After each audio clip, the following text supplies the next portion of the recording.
सो हम लोग temple rituals के आज पार्ट 5 की ओर पहुंच गए हैं। जैसे कि हम 4 क्लास से टेम्पल्स के रिचुअल्स के पीछे जो जो रीजंस है वो समझने की कोशिश कर रहे हैं, क्योंकि ये हमारे डेली रिचुअल्स हैं। और हम जब टेम्पल में जाए, अगर इसके पीछे लॉजिक और रीजन हमें मालूम रहेगा तो डेफिनेटली हमारी टेम्पल की रिचुअल्स की क्वालिटी में काफी इंप्रूवमेंट होगा और हमारा जो अल्टीमेट गोल है वो हमें अटेन हो सकता है। अब टेम्पल रिचुअल्स में हमने देखा था कि मंदिर की विधि में ज्ञानी पुरुषों ने 10 ट्रिक बताई हुई है। ये 10 ट्रिक में से हमने पहली ट्रिक देखी थी जिसे निसीही ट्रिक कहा जाता है। यानी कि टेम्पल में एंटर होते ही हमें खुद को ट्रिगर देना है कि अब मुझे सांसारिक चीजों के बारे में विचार और व्यापार नहीं करना है। फिर हमने प्रणाम ट्रिक देखी जिसके अंदर भगवान को कैसे ग्रीट किया जाता है उसके बारे में हमने जाना। उसके बाद एक बहुत ही सुंदर प्रदक्षिणा ट्रिक आई थी जिसके अंदर हमने थोड़ा हमारे ऑरा के बारे में जाना और किस तरह प्रदक्षिणा देने के कारण हमारा ऑरा प्योरीफाई होता है और साथ ही साथ हमारे जो अल्टीमेट त्रिरत्न यानी कि सम्यक दर्शन, ज्ञान और चारित्र, इसकी हमें प्राप्ति करनी है, उसका हमें ट्रिगर मिलता है। अब हम चौथी ट्रिक की ओर जब आगे बढ़े थे तो उसके अंदर हमने पूजा ट्रिक देखी थी। ये भी बहुत ही इंटरेस्टिंग ट्रिक थी जिसके अंदर हमने द्रव्य पूजा के बारे में जाना था और साथ ही साथ भाव पूजा के बारे में। अब ये द्रव्य पूजा का कॉन्सेप्ट इतना इंटरेस्टिंग था कि ये कॉन्सेप्ट में ही हमने देखा कि द्रव्य पूजा दो प्रकार की होती है। पहली अंग पूजा और दूसरी अग्र पूजा। अंग पूजा यानी कि भगवान के ऊपर जो पूजा परफॉर्म की जाती है उसे अंग पूजा कहते हैं। और भगवान के सामने जो पूजा की जाती है, जैसे कि हम धूप पूजा करते हैं, दीप पूजा करते हैं, उसे अग्र पूजा कहा जाता है। और जब हम चैत्य वंदन की बात करते हैं तो वो भाव पूजा में आता है। अब हमारा जब टेम्पल रिचुअल्स और उसकी सिग्निफिकेंस का 6 पार्ट रहेगा अंकल, तब हम लोग अष्ट प्रकारी पूजा की जो दोहे हैं उसकी मीनिंग और उसके अंदर हमें क्या भाव करने चाहिए उसके बारे में कुछ समझेंगे। पर आज हम हमारी ट्रिक की ओर आगे बढ़ते हैं। तो हमने पांचवी ट्रिक देखी थी, अवस्था चिंतन ट्रिक। अवस्था यानी कि तीर्थंकर के जीवन की डिफरेंट डिफरेंट स्टेजेस। अवस्था, जैसे हम कहते हैं कि हमारे जीवन में 3 अवस्था आती है, बाल्यावस्था, युवा अवस्था और वृद्धावस्था। उसी प्रकार तीर्थंकरों के जीवन में जो डिफरेंट डिफरेंट स्टेजेस आते हैं, डिफरेंट डिफरेंट फेजेस आते हैं, उसको 3 पार्ट्स में कैटेगराइज किया था। जिसमें हमने देखा था कि पहली अवस्था है उसे पिंडस्थ अवस्था कहा जाता है, दूसरी अवस्था है उसे पदस्थ अवस्था कहा जाता है और तीसरी अवस्था जिसे रूपातीत अवस्था कहा जाता है। हमने महावीर स्वामी भगवान का एग्जाम्पल लिया था जिसके अंदर महावीर स्वामी भगवान की 72 ईयर्स की लाइफ स्पैन, और वो 72 ईयर्स को हमने डिफरेंट डिफरेंट स्टेजेस में डिवाइड किया था। जैसे पिंडस्थ अवस्था यानी जन्म से लेके केवल ज्ञान तक का जो फेज है उसे पिंडस्थ अवस्था कहते हैं। अब केवल ज्ञान से लेके निर्वाण तक यानी कि लास्ट ब्रेथ जो फेस है उसे पदस्थ अवस्था कहा जाता है। और केवल ज्ञान के बाद, निर्वाण के बाद जो सिद्धा अवस्था है यानी कि जब आत्मा मोक्ष में पहुंच गई, वो अवस्था को कहा जाता है रूपातीत। अब ये अवस्था तो खैर हम देखने जाए तो मंदिर में जितने भी रिचुअल्स करते हैं वो रिचुअल्स करते करते भी हमें इन इन अवस्थाओं का चिंतन तो करते ही रहना है।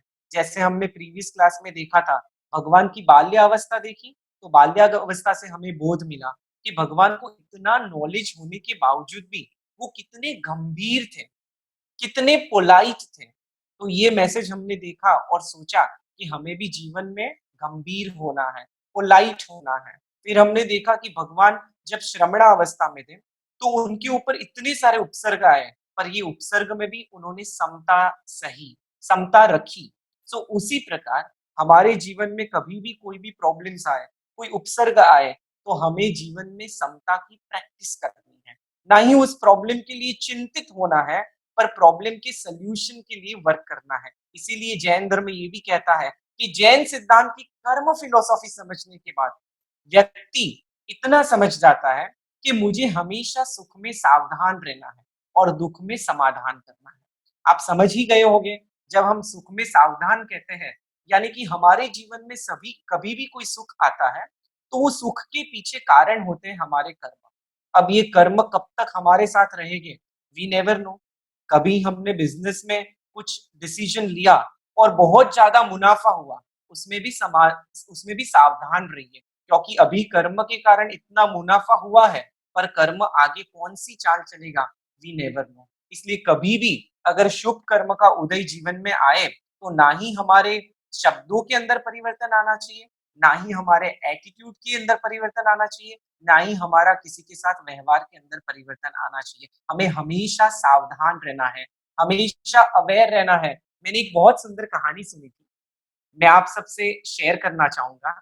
ऐसे तो कहानी इमेजिनरी ही है, काल्पनिक ही है, पर फिर भी कहानी के अंदर जो मैसेज है, वो बहुत ही अ, अच्छा और जीवन में कुछ एक नया बोध देने वाला है। एक समय की बात थी, जंगल का राजा शेर सोचता है कि मैं कल से मॉर्निंग वॉक के लिए जाऊँगा। अब जब जंगल का राजा शेर मॉर्निंग वॉक के लिए जाता है, तो जंगल के सभी पशु उसे सलामी देते थे। इस जंगल में एक चालाक लोमड़ी थी। लोमड़ी सोचती है कि सभी लोग शेर को सलामी देते हैं, मुझे भी सलामी देनी ही चाहिए, क्योंकि मैं भी जंगल में एक विशिष्ट पद को रखती हूँ। और यह समझ के लोमड़ी भी नेक्स्ट डे से शेर के पीछे पीछे मॉर्निंग वॉक के लिए निकली। अब जब लोग शेर को सलामी देते थे, तो लोमड़ी को लगता था कि सब मुझे सलामी दे रहे हैं, और वो बहुत खुश हो रही थी, पर लोगों को उसके ऊपर बहुत ही द्वेष था।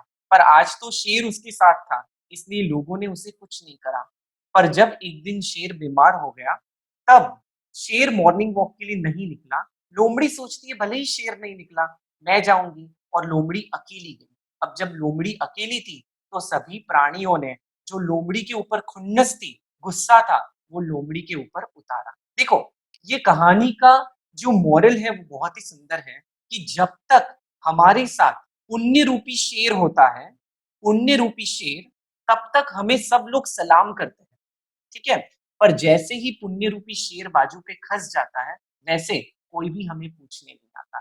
ये कर्म का खेल है, आप समझिए। और जैन सिद्धांत कहता है कि जभी भी शुभ कर्म, अच्छे कर्मों का उदय हो या बुरे कर्मों का उदय हो, हमेशा सावधान, सुख में सावधान और दुख में समाधान कीजिए। समाधान कैसे?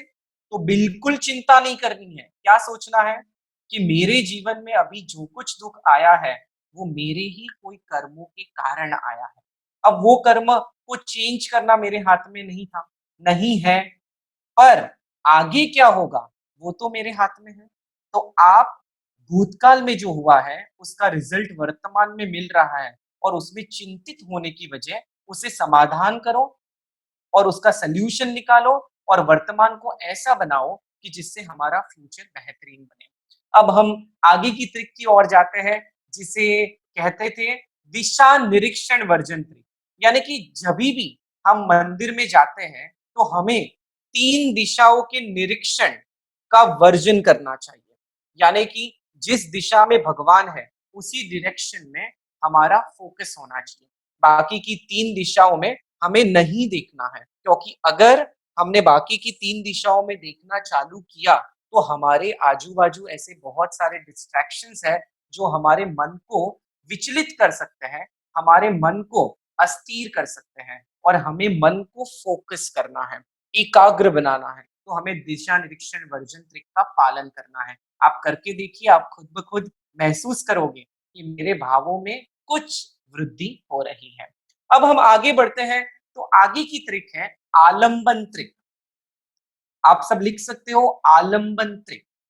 अब ये जो आलंबन है, इस वर्ड का मतलब क्या होता है? आलंबन यानी सपोर्ट। जैसे अगर कोई छोटा बच्चा है, वो चल नहीं सकता, चलना सीखा नहीं है, तो वो उसके पिताजी या दादाजी की उँगली पकड़ के चलने लगता है। वो उँगली का सपोर्ट लेता है। अगर कोई बच्चा स्विमिंग क्लास जा रहा है, अब तक स्विमिंग सीखा नहीं है, तो वो फ्लोटर्स का सपोर्ट लेके तैरना सीखता है। उसी प्रकार हम मंदिर जी में हमारे जो अल्टीमेट गोल को अटेंड करने के लिए आए हैं, वो गोल तक पहुंचने के लिए बेसिक भूमिका में, प्राइमरी स्टेजेस में हमें कुछ न कुछ चीजों का सपोर्ट लेना है, जिससे हम हमारे भावों की वृद्धि कर सकें। तो ये सपोर्ट भी 3 प्रकार के हो गए, क्योंकि कॉन्सेप्ट ही 10 त्रिक का है, और जैसे कि हमने देखा कि त्रिक यानी कि group of 3। So group of 3 में जो परफॉर्म किया जाता है उसे त्रिक कहते हैं। तो यहाँ आलम्बन त्रिक में हम देखते हैं, पहली त्रिक आलम्बन त्रिक में पहला आलम्बन है सूत्र का आलम्बन। पहले आप लिख लीजिए प्रतिमा का आलम्बन। प्रतिमा का आलम्बन यानी हम लोग भगवान की मूर्ति का आलम्बन ले रहे हैं, हमारे ध्यान को केंद्रित करने के लिए, हमें ये रिमाइंड करवाने के लिए कि वहां जो भगवान बैठे हैं, वैसे ही भगवान मेरे अंदर भी है, मैं भी वैसा ही भगवान हूँ, और मैं भी ऐसे स्वरूप की प्राप्ति कर सकता हूँ। तो उसे कहते हैं प्रतिमा का आलम्बन। दूसरा होता है सूत्रों का आलम्बन। सूत्रों का आलम्बन, जैसे कि हम कोई भी मंदिर जी में द्रव्य पूजा करते हैं, सो हम कोई ना कोई दोहो का आलम्बन लेते हैं, जिससे हम उस पूजा के पीछे क्या भाव होने चाहिए और कैसे हमारे भावों की वृद्धि हो, इसमें हमें हेल्पफुल हो, इसे कहते हैं सूत्र का आलम्बन। और तीसरा होता है अर्थ का आलम्बन, यानी कि सूत्र आ जाने से काम हो गया ऐसे मत समझना। हमने लोगस सूत्र सीख लिया, पर जब भी हमें काउसक करना है और लोगस सूत्र का आलम्बन लेके हम काउसक करते हैं, तो हमें तो वो मुखपाठ हो गया है, इतना याद रह गया है कि हमारा मन दूसरी जगह और लोगस चल रहा है, पर मन तो कहीं और भटक रहा है। इसीलिए अगर लोगस के अर्थ को जाना जाए, दोहे के अर्थ को जाना जाए, चैत्यवंदन करते हैं तभी जितने भी सूत्र बोलते हैं उसको अर्थ को जाना जाए, तो हम सूत्र बोलते हैं और हमारा मन अर्थ में लगाए रखते हैं, कि जिससे हमारा कंसंट्रेशन और बढ़ेगा।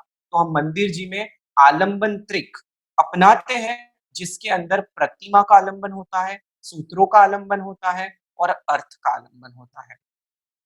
अब हम थोड़ा आगे बढ़ते हैं। जब हम आगे बढ़े तो नेक्स्ट ट्रिक आई मुद्रा ट्रिक। मुद्रा ट्रिक यानी कि मंदिर जी में डिफरेंट डिफरेंट क्रियाएं कौन सी मुद्राओं में करना है। जैसे कि हम प्रीवियस क्लासेस में भी देख चुके हैं कि डिफरेंट डिफरेंट मुद्रा करने से हमारे अंदर डिफरेंट डिफरेंट भावों की उत्पत्ति होती है, यानी कहीं ना कहीं वो हमारे भावों की कुछ चीजों में वृद्धि करने के लिए हेल्प होता है। जैसे हमने लास्ट क्लास में एक एग्जांपल देखा था कि हम प्रणाम ऐसे करें और ऐसे करें। Can you feel the difference? आप खुद ही देख लीजिए, आपके शोल्डर की मूवमेंट देखिए और प्रणाम ऐसे और ऐसे करने से आप देखोगे कि ऐसे करने से ऐसे फील हो रहा है कि थोड़ा egoistic type nature, you know like वैसा। और जब हम ऐसे कर रहे हैं तो हमें थोड़ी पोलाइटनेस महसूस हो रही है। So these kind of experiences we see in our day to day life. हम फ्रेंड्स को शेक हैंड करते हैं तभी डिफरेंट काइंड की फीलिंग आती है। हम हमारे बड़ों को प्रणाम करते हैं, can you feel the difference? वो प्रणाम करने से ही, मुद्रा चेंज करने से, वे चेंज करने से हमारे भावों के अंदर भी माइल्डनेस, हार्डनेस, क्रूल्टी, कंपैशन, ऐसे सब भावों की जनरेशन, एज इन ऐसे सब भावों की उत्पत्ति होती रहती है। तो जैसे कि हम मुद्रा में 3 प्रकार की मुद्रा देखेंगे। नंबर 1 योग मुद्रा। सो योग मुद्रा यानी कि हमारे फिंगर्स इंटरलॉक। तो हम कभी भी परमात्मा को प्रणाम करेंगे तो हमारा हमेशा यही मुद्रा का इस्तेमाल होगा। हम भले ही कोई भी क्रिया कर रहे हैं, वो सभी क्रिया में यूजुअली जब हम हाथ जोड़ते हैं तो हमारा यही मुद्रा का इस्तेमाल होगा। सिर्फ चैत्य वंदन करते समय जब जावंती चेई आई और जावंत केवी साहू आता है, तभी ही हम मुक्त शुक्ति मुद्रा का प्रयोग करते हैं। मुक्ता शुक्ति मुद्रा यानी ऑयस्टर होता है फिंगर्स के ऊपर, लेफ्ट हैंड्स की फिंगर राइट हैंड की फिंगर्स के ऊपर, इसे कहते हैं मुक्ता शुक्ति मुद्रा, जिसमें ऑयस्टर जैसा, छीप जैसा आकार हमें बनाना है, जिसे मुक्ता शुक्ति मुद्रा कहते हैं। तो जब भी हमें किसी से प्रार्थना करनी होती है, कुछ याचना करनी होती है कि विशिष्ट प्रकार का प्रणाम करना होता है, तभी हम ये मुक्ता शुक्ति मुद्रा का प्रयोग करते हैं। बाकी नॉर्मल केसेस में हमें योग मुद्रा का प्रयोग करना, इसे कहते हैं योग मुद्रा। पर ये हमेशा ध्यान में रखना कि हमारी कोई भी क्रिया है, उसके अंदर हमारी एल्बोज़ हमारे स्टमक को टच होती है। अगर स्टमक के पोर्शंस को टच होती है, तो उससे हमें आयुर्वेद के हिसाब से भी स्वास्थ्य के हिसाब से बहुत ही अच्छा लाभ होता है। सो हमने देखा योग मुद्रा, दूसरी देखी मुक्ता शुक्ति मुद्रा और तीसरी देखी जिन मुद्रा, जो हम देख रहे हैं अभी, जिन मुद्रा। जिन मुद्रा यानी जभी भी हम काउसक करते हैं, तो हमारी जो खड़े रहने की वे होती है, उसको जिन मुद्रा कहते हैं। अब ये जिन मुद्रा मैं अभी फिलहाल आपको दिखा नहीं सकता, पर फिर भी मैं आपको समझाता हूँ कि जब हम खड़े रहते हैं, तो हमारे पैर में वी शेप बनना चाहिए, वी शेप, ठीक है? पैर ऐसे होने चाहिए, पर ये ध्यान रखना कि वी शेप में जो आगे का डिस्टेंस है, वी शेप है, आगे का जो डिस्टेंस है, उसके बीच में डिस्टेंस 4 उँगलियों का या 4 उँगलियों से थोड़ा आस-पास प्लस माइनस, और पीछे उससे आधा, ना ही टच करना है। ऐसा वी नहीं बनाना है, पर ऐसा वी रखना है। यानी कि आगे थोड़ा ज़्यादा, पीछे थोड़ा कम, बट ज़्यादा डिस्टेंस नहीं रखना है। ये जो वी शेप बताया है, उसमें हमारे शास्त्र में बताया कि 4 उँगली जितना डिस्टेंस, यानी 4 उँगली से थोड़ा प्लस माइनस हो सकता है। इसके पीछे रीज़न ये है कि ये जो पोस्चर है, वो बहुत ही परफेक्ट पोस्चर, यानी किसी दूसरे व्यक्ति को ये पोस्चर देख के कोई अन्य विचार नहीं आ सकता है। इमेजिन करिए कि आप आपके पैर फैला के खड़े रह गए हैं, आपके हाथ फैला के खड़े रह गए। तो जैसे ही दूसरा व्यक्ति आपको देखेगा, तो उसका मन भी विचलित होगा। जैसे हम देखते हैं प्रतिक्रमण कभी-कभी करते हैं, तो प्रतिक्रमण कोई काउंसक करता है, तो हाथ ऐसे फैला के करता है, ठीक है? कोई पैर एकदम लंबे फैला के करता है। तो ये सब पोस्चर जब हम देखते हैं, तो हमारा मन भी डिस्ट्रैक्ट होता है। तो बहुत ही अपीलिंग और सही पोस्चर जो होता है, उसे कहते हैं जिन मुद्रा। यानी जिस मुद्रा के अंदर हमारे जिनेश्वर भगवान, हमारे जिन, कितना सुंदर मीनिंग है जिन का। आज ही जय जिनेन्द्र का मीनिंग समझाने में आया, जैन जर्नल ट्विटर पे पोस्ट किया हुआ है, आप सभी देखिएगा, बहुत ही सुंदर। जय का मतलब होता है टू प्रेज समवन, और जिनेन्द्र यानी टू जीनास। जीनास यानी कौन? जिन, यानी जिन्होंने राग द्वेष को जीता है, जिन्होंने खुद के इनर एनिमीज को जीता है। इनर एनिमीज यानी हमारे क्रोध, मान, माया, लोभ, इसको जीता है, उसको जैन कहते हैं, उसको जिन कहते हैं। और जो जिन को फॉलो करता है, उसे जैन कहते हैं। जैसे हमने सुना ही होगा, जो बुद्ध को फॉलो करता है, उसे बुद्धिस्ट कहते हैं, जो क्राइस्ट को फॉलो करता है, उसे क्रिश्चियन कहते हैं, जो विष्णु को फॉलो करता है, उसे वैष्णव कहते हैं, जो शिव को फॉलो करता है, उसे शैवी कहते हैं। उसी प्रकार जो जिन को फॉलो करता है, जिन को फॉलो करता है, उसे जैन कहते हैं। सो आज हमने जय जिनेन्द्र बहुत ही सुंदर मीनिंग देखा। अब साथ ही साथ हम जब ये मुद्रा की बात कर रहे हैं, तो हमने सबसे पहले योग मुद्रा देखी, फिर मुक्ता शुक्ति मुद्रा देखी, और बाद में हमने जिन मुद्रा देखी, यानी जिस मुद्रा में हमें काउसक के लिए खड़ा होना है। अब देखो, ये मुक्ता सुक्ति मुद्रा का प्रयोग 3 बार किया जाता है चैत्य वंदन के अंदर। पहली बार जब हम जावंती चेयी बोलते हैं, दूसरी बार जब हम जावंत केली साहू बोलते हैं। देखो, ये सूत्र इतनी ब्यूटीफुल है ना, मेरे तो बहुत फेवरेट है। क्यों फेवरेट है? क्योंकि सूत्र बहुत ही छोटे, ईज़ी टू लर्न, और उसका मीनिंग बहुत बड़ा। सूत्र छोटे, मीनिंग बहुत बड़ा, लाभ बहुत बड़ा। आप समझ रहे हो? छोटी चीज़ों में इतना लाभ मिल रहा है कि जिसकी कोई कैलकुलेशन ही नहीं कर सकता है। तो कैसे लाभ मिल रहा है बड़ा? तो उसके लिए हमको इसका मीनिंग जानना पड़ेगा। अगर मीनिंग जान लिया और फिर अगर इम्प्लीमेंट करना चालू कर दिया, मान लो कि हमारा जो पुण्य है, वो 2 गुना, 4 गुना इतना बढ़ेगा, लखलूट पुण्य का बंद होगा। खैर, हमारा इंटेंशन पुण्य की वृद्धि नहीं है, पर फिर भी बाई प्रोडक्ट में पुण्य की वृद्धि होनी ही है, क्योंकि जब हम पुण्य करने के 9 वेज देखेंगे, तो उसके अंदर देखेंगे कि पुण्य के 9 वेज के अंदर, यानी कौन से तरीकों से पुण्य को प्राप्त किया जा सकता है, शुभ कर्मों को बांधा जा सकता है। उसके 9 वेज के अंदर एक वे है, जिसे कहते हैं नमस्कार करने से। किसे नमस्कार करने से? तो जो व्यक्ति गुणों में हमारे से विशेष है, जैसे हम पंच परमेष्टि कहते हैं, पंच यानी पांच और परमिष्टि यानी परम पद के ऊपर विराजमान, जो सुप्रीम सोल है, क्वालिटीज में हमारे से कुछ लेवल आगे है, उसे कहते हैं पंच परमेष्टि यानी परमेष्टि। तो नमस्कार करने से, उनको नमस्कार करने से लखलूट पुण्य बनता है। तो ये जो दो सूत्र है उसके अंदर क्या कहा गया है, चलो हम देख ही लेते हैं। अब टॉपिक छेड़ा ही है तो क्यों ना हम इसका मीनिंग समझ ले, क्योंकि कल अगर आप चैत्य वंदन करोगे तो आपके भावों की वृद्धि यूं ही हो जाएगी। तो हम देख ही लेते हैं।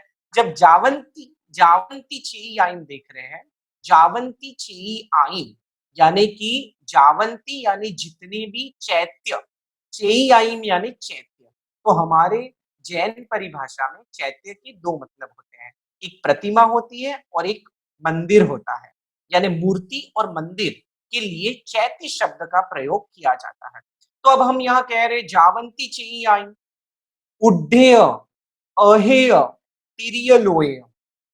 उड्डेय, उड्डेय यानी ऊर्ध्वलोक, अपर वर्ल्ड। अहेय यानी अधोलोक, लोअर वर्ल्ड। और तिर्यलोय यानी मिडल वर्ल्ड, मध्य लोक, जिसे तिरछा लोक भी कहा जाता है, तिर्यंग लोक, जहां तिर्यंच रहते हैं, मनुष्य रहते हैं, वो तिर्यंग लोक को कहा जाता है तिरछा लोक। तो हमने कहा जावंती चेयाई, जितनी भी भगवान की प्रतिमा कहाँ, ऊर्ध्व लोक, उड्डेय, अहेय, लोअर वर्ल्ड, और तिर्यलोय यानी मिडल वर्ल्ड, यानी कि पूरे यूनिवर्स को कवर कर लिया। पूरे यूनिवर्स में जहां कहीं भी भगवान की मूर्ति है यानी कि प्रतिमाएं हैं, जावंती चेयाइन, उड्डेय, अहेय, तिर्यलोय, सव्वाइम यानी वो सभी को, टाइम, सव्वाइम टाइम यानी वो सभी को, वंदामी, सव्वाइम टाइम वंदामी, इह संतो यहां रह के, बराबर, तत्थ संताइन वहां रही हुई, यानी मैं यहां रह के वहां रही हुई, कहा, ऊर्ध्वलोक, अधोलोक और मध्यलोक, वो सभी प्रतिमाओं को वंदन करता हूं। आप देखिए क्या हम पहुंच पाएंगे हमारी लाइफ में भी, जितनी भी प्रतिमा है उसके दर्शन के लिए हम हमारी लाइफ में भी कभी ऐसा टाइम आएगा कि हमने दुनिया में जितनी प्रतिमाएं सबके दर्शन और पूजा कर ली? नहीं, पर घर पे बैठे बैठे एक चैत्य वंदन के अंदर सिर्फ भाव से आप सभी को प्रणाम कर सकते हो। आप देखिए कि 4 लाइन के अंदर इतनी सारे भगवान को प्रणाम, इतना सारा लाभ। तो क्यों ना हम ये थॉट इस सूत्र के साथ जोड़ दें, कितना सही रहेगा कि जब जावंती चेयाइन बोलते हैं तो आपको वर्ड बाय वर्ड मीनिंग भी नहीं मालूम है, तो अभी अभी इतना तो समझ ही गया कि जावंती चेयाइन, चेयाइन यानी भगवान की मूर्ति, उड्डेय, अहेय, तिर्यलोय, सव्वाइम टाइम, ये संतो तत्थ संताइन। What a beautiful meaning. अब चलो नेक्स्ट भी बता ही देता हूँ, बताऊं कि नहीं बताऊं, आप सब सुन रहे हो? ठीक है, बता ही देता हूं। तो नेक्स्ट जो है वो जावंत केवी साहू, कितना सुंदर सूत्र, सिर्फ 4 लाइन का, और लाभ इतना ज्यादा। जो जावंत केवी साहू है उसके अंदर हम क्या कह रहे हैं आप समझना। जावंत केवी साहू यानी कि जितने भी साधु, साहू यानी साधु, नमो लोए सव्व साहूणम, साहू यानी साधु। अब ये तो प्राकृत लैंग्वेज में है, तो प्राकृत लैंग्वेज का रूल होता है कि जो ध होता है अपनी लैंग्वेज में, वो ट्रांसलेट करते समय ह हो जाता है, ह। तो प्राकृत लैंग्वेज के हम कुछ ना कुछ रूल टाइम टाइम पे देखते रहेंगे। तो जैसे हमने देखा नमो लोए सव्व साहूणम, यानी ये लोक में, लोहे यानी लोक, लोक यानी पूरा यूनिवर्स, ये लोक के अंदर जितने भी साधु रहे हुए हैं वो सव्व साहूणम, सव्व यानी सभी।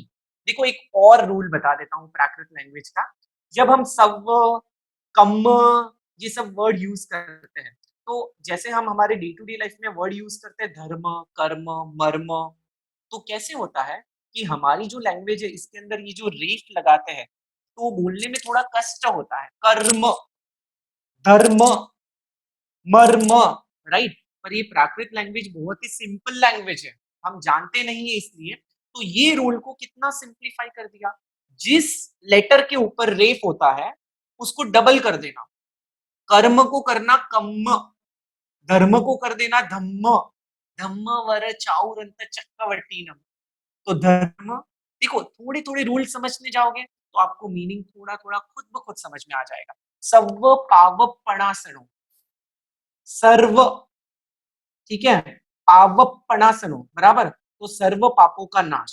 तो उसी प्रकार हम लोग धीरे धीरे ये रूल देखते जाएंगे। तो आज आपने एक रूल जान लिया कि जिसमें रेफ आती है उसको डबल कर देते हैं। अब देखो, जावंत केवी साहू, यानी जितने भी साधु, जावंत केवी साहू, जितने भी साधु, कहा, तो साधु ना ही देवलोक में है ना ही नरक लोक में है, साधु तो हमारे मिडल वर्ल्ड के अंदर ही है, हमारे तिर्यंच तिरछा लोक में ही है, मध्य लोक में ही है। सो फिर मध्य लोक में साधु कहाँ कहाँ हो सकते हैं? तो मध्य लोक में साधु भरत क्षेत्र में हो सकते हैं, ऐरावत क्षेत्र में हो सकते हैं, या महाविदेश क्षेत्र में हो सकते हैं। अब आपको प्रश्न होगा कि ये ऐरावत, महाविदेश क्षेत्र और भरत क्षेत्र है क्या? ये सब वर्ड पहली बार सुने, किसी ने सुन के रखे होंगे, तो आप बिल्कुल फिक्र मत कीजिए।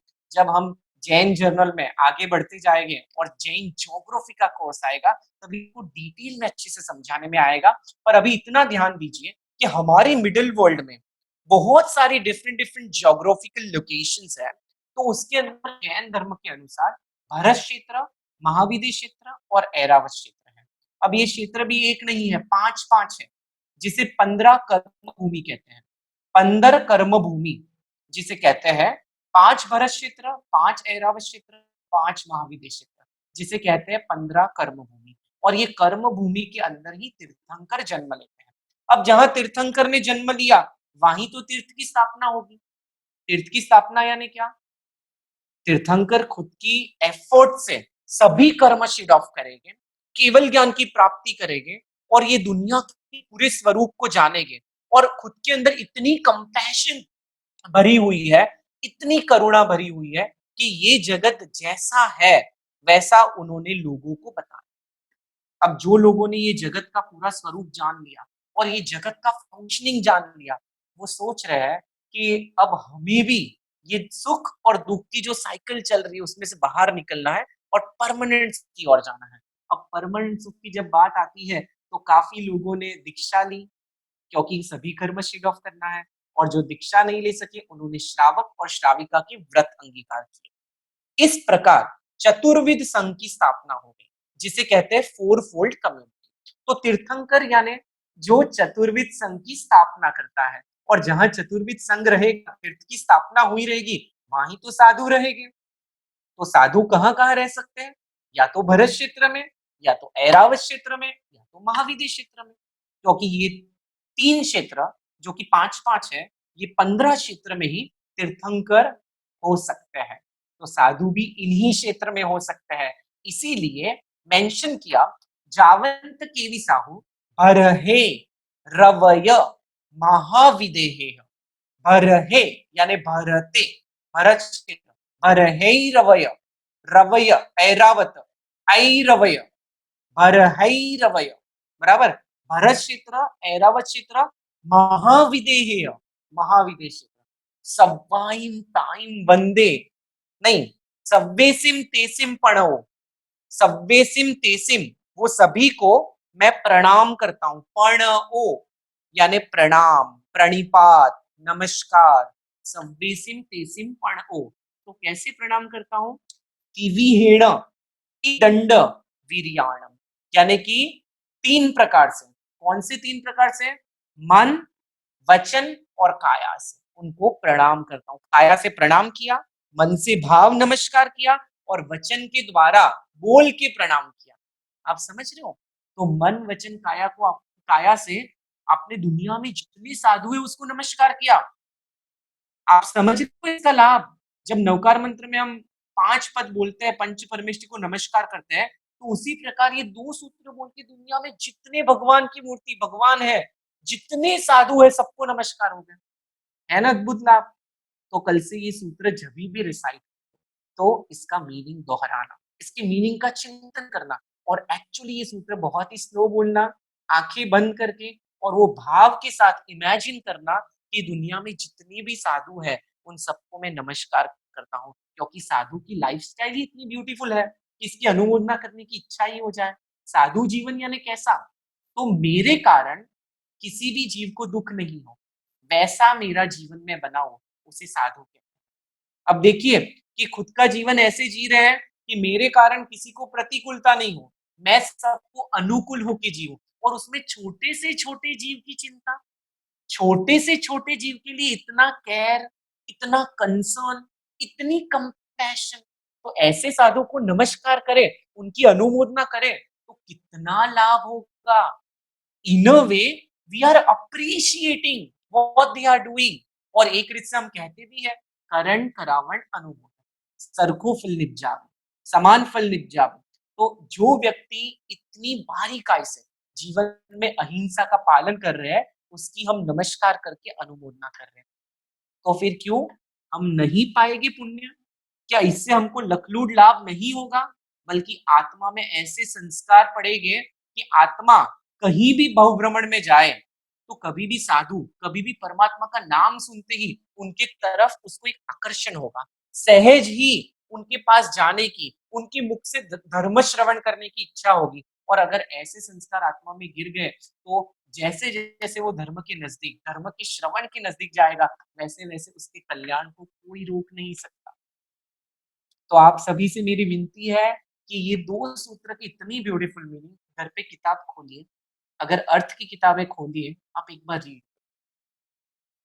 और 2 बार, 3 बार रिवाइज़ करिए कल, फिर लाइफ टाइम तक आप नहीं भूलोगे, बिलीव।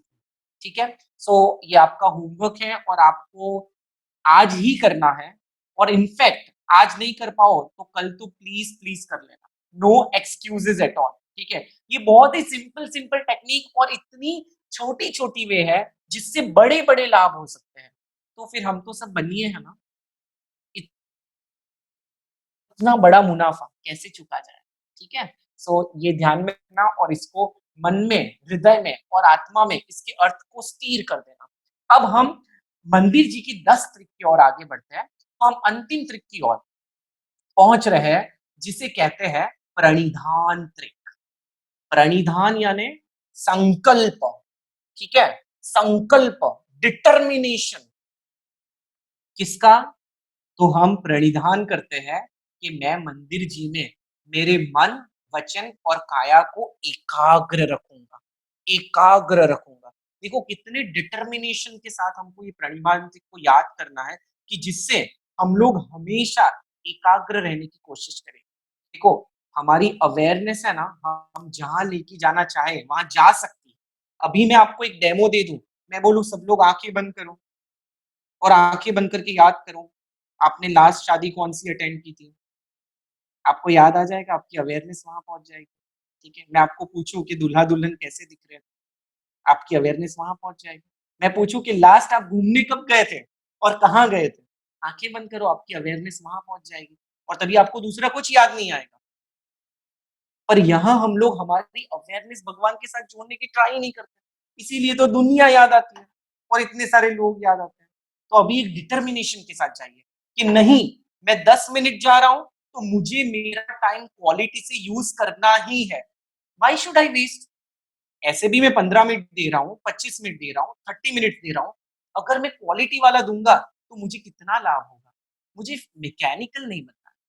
मुझे खाली मैकेनिकल प्रोसेस, मुझे खाली फिजिकल एक्सर्शन हो, एक्सरसाइज हो जाए, ऐसा नहीं करना है। मुझे उसके अंदर स्वास्थ्य तो अच्छा होना ही होना है, ये तो बाई प्रोडक्ट है, गोबर की समान, ठीक है? पर हमारा लक्ष्य क्या होना चाहिए? हमारा लक्ष्य होना चाहिए कि हमारी क्वालिटी, क्वालिटी बहुत अच्छी होनी चाहिए। सो प्रणिधान ट्रिक क्या कहती है? मन, वचन और काया का प्रणिधान। यानी कि मन से मैं एकाग्र रहूँगा, ऐसा संकल्प। वचन से मैं एकाग्र रहूंगा, ऐसा संकल्प। और काया से मैं एकाग्र रहूंगा। अब एकाग्रता रहना है, खाली सोचने से होगा क्या? नहीं, उन्होंने वेज भी दे दिए। अगर आपको एकाग्रता रखनी है ना, तो आप क्या करिए, जो जो मुद्राएं आपको बताई हुई है, जहां जहां जैसे करने के लिए, आप वो मुद्राएं उसी प्रकार कीजिए। आपकी अवेयरनेस उसमें रखिए, वही आपकी एकाग्रता। अगर आप वो नहीं कर पाए तो यू आर लैकिंग योर एकाग्रता। एंड बिलीव मी, कि यहाँ की प्रैक्टिस की हुई एकाग्रता हमको वर्ल्डली लाइफ में भी हेल्प करने वाली ही है। अगर हम बिजनेसमैन हैं तो वहां भी हमें हेल्प करेगी, हम स्टूडेंट्स हैं तो वहां भी हमें हेल्प करेगी, हमारे फैमिली मेंबर्स के साथ बात करते समय भी हमारी एकाग्रता, जब जिसके साथ बात करें तो एकाग्रता वहां ही रहनी चाहिए। हमारी ये एकाग्रता हमें लाइफ के हर सेक्टर्स में हेल्पफुल हो। Believe me, implemented and experience by yourself.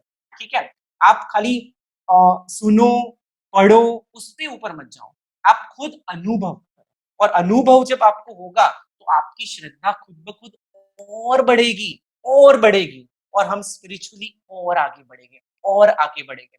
And believe me, spirituality जैसे जैसे जीवन में बढ़ेगी वैसे वैसे आनंद बढ़ना ही है। डोंट थिंक कि जैनिज्म त्याग त्याग की बात करता है, ये त्याग में भी आनंद बढ़ने वाला है।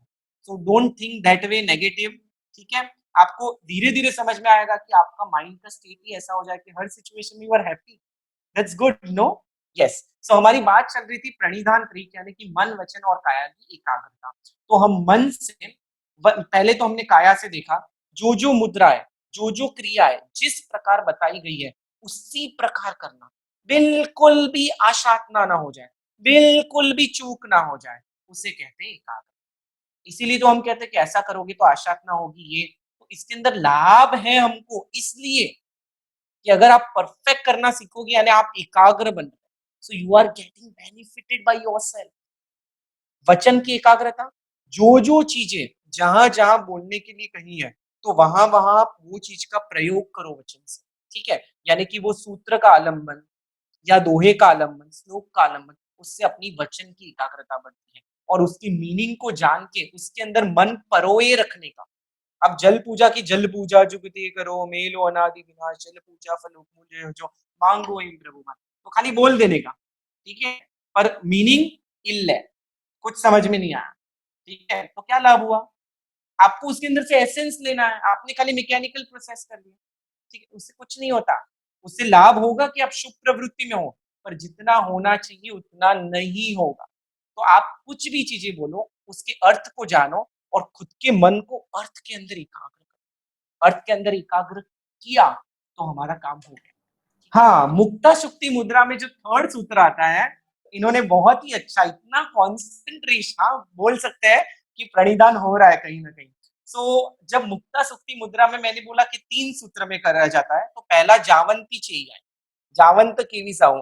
अब एक्साइटमेंट इतना होगा कि थर्ड भी बता ही दो, उसका कितना लाभ होगा ये भी हम जान लेते हैं। तो ये थर्ड जो है वो जय विराय सूत्र है, जिसके अंदर भगवान के पास 13 प्रार्थना की जाती है। तो हम जैसे जैसे आगे बढ़ेंगे तो मैं एक दिन सिर्फ जय विराय के ऊपर लूंगा, और जय विराय का पूरा मीनिंग डिटेल में जानेंगे कि भगवान के पास अगर मांगना हो तो क्या मांग सकते हैं, और भगवान के पास हम क्या मांगते हैं। इट्स अ वेरी ब्यूटीफुल सूत्र, बिलीव मी। जय विराय हम लोग एक दिन रखेंगे प्रिया दीदी। हाँ, प्रमार्जना त्रिक तो हमने प्रीवियस क्लास में मेंशन कर ही दी थी। प्रमार्जना त्रिक यानी जब भी हम चैत्य वंदन करने बैठते हैं तो उसके पहले हमको भूमि की 3 बार प्रमार्जना करना है। प्रमार्जना यानी पड़ी लीहन करना है कि कोई जीव, हम जिस स्थान में बैठते उस स्थान पे कोई भी सूक्ष्म जीव भी ना रह जाए, क्योंकि हम बैठे और वो मर गया तो, यानी इतनी अवेयरनेस एक श्रावक की होती है। भले जीव हमको आंख से नहीं दिख रहे, पर फिर भी हमारे आचार में हमको ये क्रिया रखनी है कि जिससे हमारी अवेयरनेस और बढ़े कि मुझे जीवों की जैना का पालन करना है, जीव दया का पालन करना है, हम मेरे कारण कोई जीव मरे नहीं। ठीक है, इसका ध्यान रखना है। सो आई होप आज का सेशन मीनिंगफुल रहा होगा। हम प्रेयर करते हैं, मैं किसी को नहीं सुन पा रहा हूँ, I am really sorry, but आप आपकी फीडबैक और आपका, हाँ I will stay here.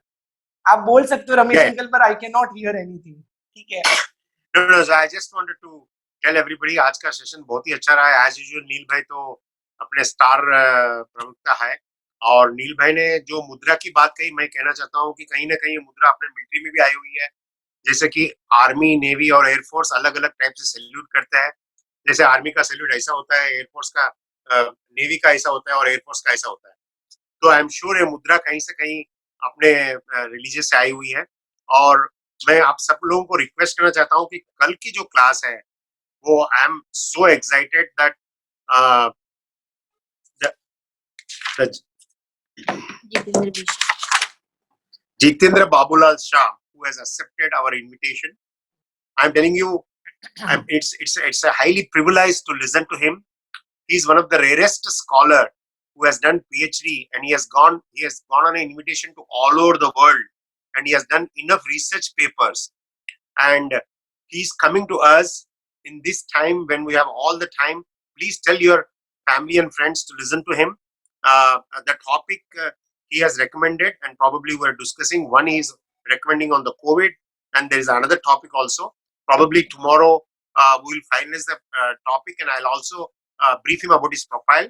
Please invite as many people as you can, because it will be our rarest occasion to hear to him on the webinar tomorrow. Thank you so much for everybody participating. As usual, request, please share your feedback and the takeaways. That will inspire us more to get the best speaker on the platform. Thank you so much. Neel bhai, all yours for the prayers.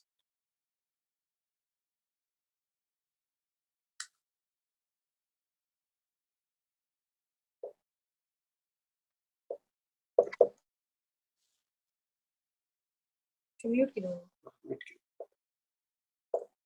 Yeah. क्या नील भाई, हम prayers? Prayer करते हैं सभी जीवों की well wishes, और universe में जितने भी जीव है वो सभी मेरे मित्र हैं.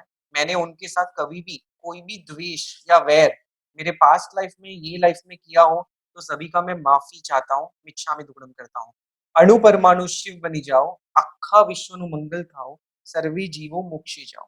खामेमि सव्व जीवे सव्वे जीवा खमन्तु मे, वित्ति में सव्व भूवेषु वैरम मज्जन केणै, सर्वथा सौ सुखी थाओ, पापन ना कोई आचरो, राग द्वेष की मुक्त बनीने, समता सौ समाचरो.